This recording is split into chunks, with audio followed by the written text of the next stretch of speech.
Κύριε Παράσχο, φτάσαμε στο τέλος της προετοιμασίας. Τελική ευθεία, ξεκινάει το πρωτάθλημα. Πείτε μας δύο κουβέντες για τον Ατρόμητο με αφορμή και το σημερινό τεστ με τον Απόλλωνα. Κοιτάξτε, δείχνουμε ότι είμαστε σε ένα πολύ καλό επίπεδο. Από την αρχή της προετοιμασίας πραγματικά τα παιδιά δείχνουν ότι έτσι έχουμε ένα πολύ καλό ρυθμό, λες και δεν σταματήσαμε καθόλου μετά τα play-off. Δείχνουμε τεράστια διάθεση.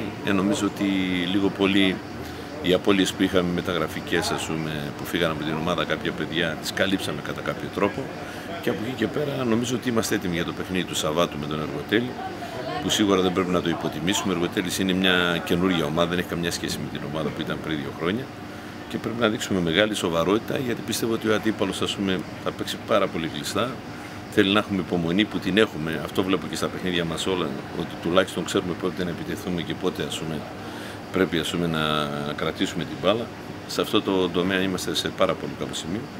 Και νομίζω άμα ξεκινήσουμε με το δεξί έτσι, με τον Εργοτέλη, θα μας δώσει και μια τεράστια όθηση για το παιχνίδι της Πέμπτης. Και έδειξε ότι η ομάδα έχει αυτοματισμούς, ότι γνωρίζονται οι παίκτες μεταξύ τους. Ναι.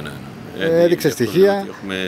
Λες και αυτή η ομάδα δεν σταμάτησε καθόλου από τα παιχνίδια του play-off. Είναι μια συνέχεια αυτής της ομάδας που είδαμε στα play-off, που πραγματικά κέρδισε εντύπωση.